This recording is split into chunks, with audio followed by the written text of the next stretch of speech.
In this movie, we will focus on the visible property. As a programmer, you can create a situation where objects or controls become visible or invisible either at design time or through code and therefore execute at runtime. In this sample program, I have two buttons, one for the visible function and another for the invisible function.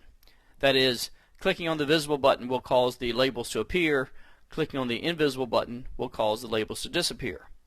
I have three labels, and I'm simply going to allow them to be named as their default name of label 1, label 2, and label 3. And they simply contain some text so that when they appear we can see that they're visible. By default, most controls are visible in their property window. For example, if I click on label 1 and go to the visible property, I see that it is set to true.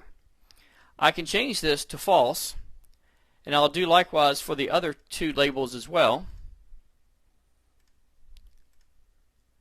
Now, the initial setting that you set for a property is only going to be in effect when the project initially runs.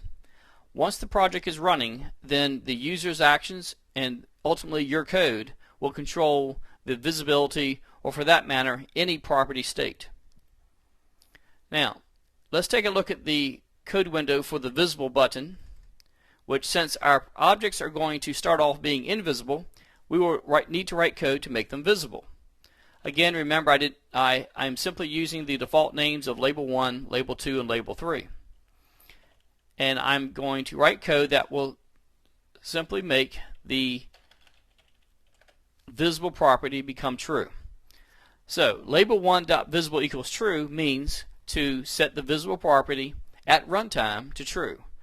The end result, the label becomes visible. And I will do likewise for the remaining two labels as well.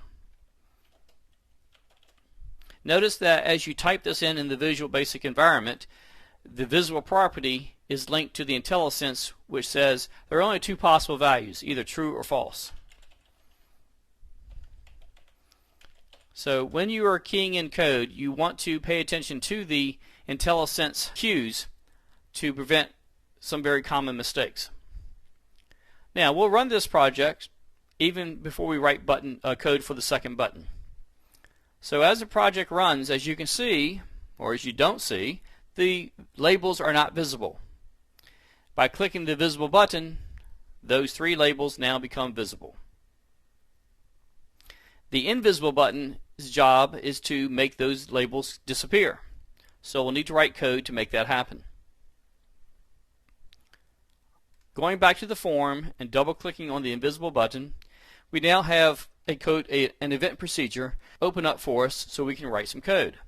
Now, of course, what we could do at this point is to simply type in label 1.visible equals false, label 2.visible equals false, and so forth. Or we could simply copy and paste the code in the code window and then simply change the values of true to false.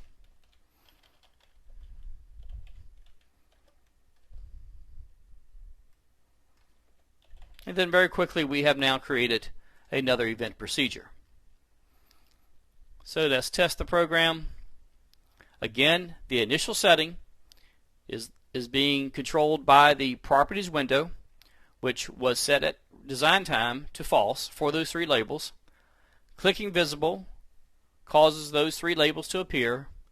Clicking in the invisible button causes those three labels to disappear, but only because of the code that we've written over here in the code window behind each of those buttons.